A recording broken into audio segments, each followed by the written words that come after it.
Okay guys, ngayon i-discuss ko sa inyo yung about sa geometry. Ito guys is level 2 or level 3. Nakikita nyo to usually sa mga entrance exam, sa civil service, pwede rin guys. Okay, number 1 tayo.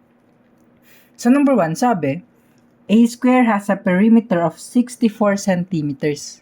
Okay, ito yung perimeter niya. Ang perimeter daw natin is equivalent sa 64. Take note, ang formula pag perimeter ng square is 4s, di ba? Kaya eto muna yung gagamitin nating value. Yung p papalitan mo ng 64. Okay, magiging ganito. 64 is equal to 4s. Kailangan natin ng sides. Kailangan natin makuha yung sides. Paano nga ba? Syempre, i-divide natin both sides by 4 syempre. Okay? Syempre, matitira yung side. Ang matitira dito, 64 divided by 4. Ang magiging sagot natin is 16. May side na tayo na equivalent sa 16. Ang hinahanap sa number 1 is area. Ang area ng square is, eto yung formula guys. Okay, ayan yung formula. It is, area is equal to side raised to 2. Or, 16 squared. 16 squared is equivalent sa 16 multiplied by 16. Okay? 16 multiplied by 16, ang magiging sagot natin dyan is 256. Ito. Okay, ayan ang magiging sagot natin sa number 1. Okay, sa number 2, i-discuss ko lang sa number 2, ano ba yung perimeter ng triangle? Okay. Ang perimeter ng triangle is, ito. Side A plus side B plus side C lang tayo. Okay? Side A, side B at saka side C lang. So, pag tinotal daw natin yung A plus B plus C, makukuha natin yung 36. A plus B, it is 9 plus 12. Diba 21 na yan? 9 plus 12 is equal to 21. So, magiging hypotenuse natin is 15. Para pag pinag-add natin yan lahat, makukuha natin yung 36. Tama? Ngayon, ganito na siya. Since ang kailangan lang natin sa area is yung base at saka height, hindi naman kailangan yung hypotenuse. Meaning, eto lang at saka eto yung kailangan nating values. Okay, ayan lang. Ano ba yung mga yun? Sabi nga natin, pag area it is 1/2, base natin is 9, and height natin would be 12. Okay? Ang kalahati ng 12, pwede natin kalahatiin yung 12 guys kasi mas madali. Pwede nyo kalahatiin to, pwede nyo rin kalahatiin to, depende na lang sa inyo guys. Parehas lang din. Ang 1/2 ng 12, it is 6. Matitira, 9 multiplied by 6.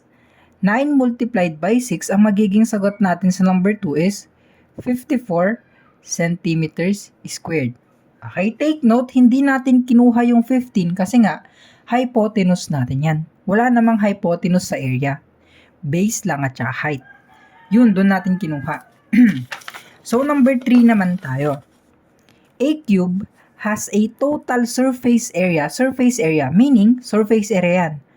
Ang surface area ng cube is equivalent sa 6 multiplied by s raised to 2. Ito yung formula ng surface area. Ang given natin is, ayan, 384 daw. 384 na surface area. Sabi nga natin, kung ano ito, isa-substitute mo dito. Magiging 384 is equal to 6s raised to 2.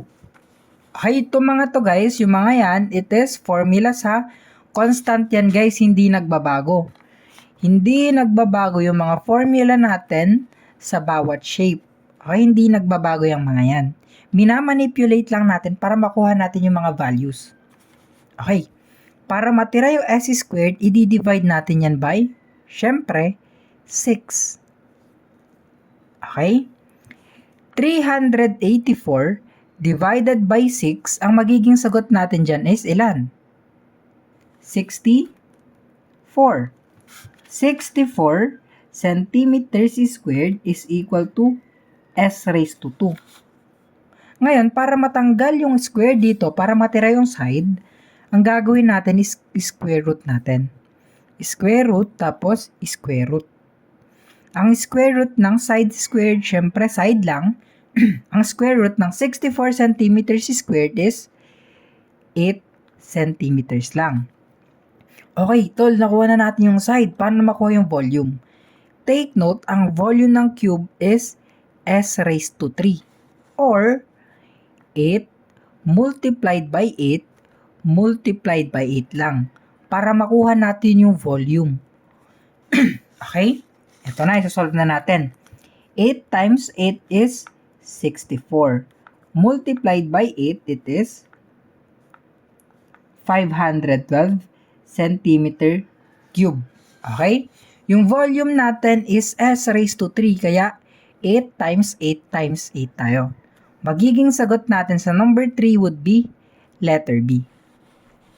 Okay, sa number 4 naman tayo. Sabi, a rectangle has a perimeter of 84 centimeters. Ang perimeter ng rectangle, guys, ang formula natin dyan is equivalent sa 2 multiplied by length plus width. Okay? Ang area naman is equivalent siya sa length multiplied by width. Unang gagamitin nating formula, syempre, perimeter muna. Bakit perimeter? Kasi nga, may given tayo na perimeter. Ayan siya. Tapos, yung width down natin is 18. Same process lang din sa kabila. Ay sa mga nauna. Yung mga values na itong letters, papalitan mo. Magiging ganito siya ha. 84 is equal to 2 multiplied by length na wala plus width natin is 18. Okay, 18. Hindi natin alam yung length, kaya hanapin muna natin yung length. Hindi naman kasi natin masasolve yung area pag wala tayong length. Tama? Dito, substitution of values lang. Perimeter is 84, width natin is 18. Ayan siya. Ngayon, i-divide natin both sides by 2. Bakit, tol? Para ma-cancel out to, matitira is 84 divided by 2 magiging ilan? 42. Tama. 42 is equal to length plus 18. Okay? Ito, ita-transpose lang natin sa kabila. Magiging 42 minus 18 is equal to length. Take note, pag nagta-transpose tayo, yung positive dito sa kabila is magiging negative. Okay? 42 minus 18, syempre it would be 24 is equal to length. Ang length pala natin is 24, ang width natin is 18.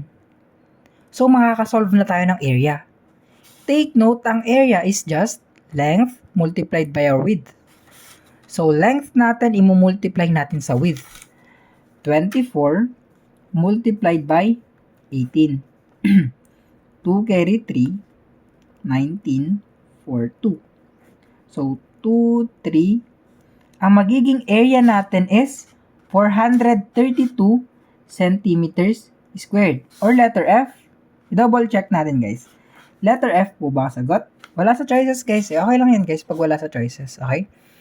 2 multiplied by length plus width na perimeter. Okay, ang width natin is 18. Ang perimeter natin is 84. 84 divided by 2, magiging 42. Tama. 42 is equal to length plus 18. Yung 18 na to, transpose natin sa kabila, naging negative 18. 42 minus 18 is 24. Length natin is 24. Width natin is 18. Tama yung ginawa natin. 24 multiplied by 18, ang magiging sagot natin is 432. So, letter F tayo sa number 4. Ganun lang kadali yan, guys. Okay, number 5 tayo. Ito ang sinasabi. Sabi nga natin kanina, ang volume ng cube is s raised to 3. Tapos, ang surface area ng cube is 6s raised to 2. Ang volume natin is ito. Anong value niyan? Papalit natin sa V. Okay? 729 is equal to s raised to 3. Cube root. Okay. Ang cube root ng 729 is 9. Bakit? Kasi 9 times 9 times 9 is magiging 729. Okay?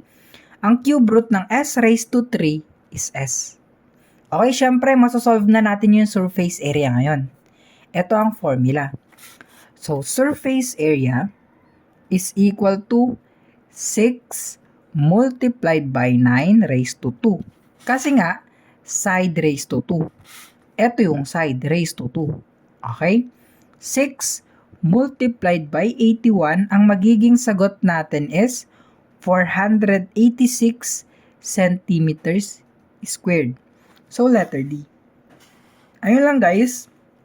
Mostly kasi sa questions na to guys, nakikita nyo to sa civil service exam, sa entrance exam. Kaya ko lang din diniscuss guys kasi sa live madaming nalilito at saka nagtatanong.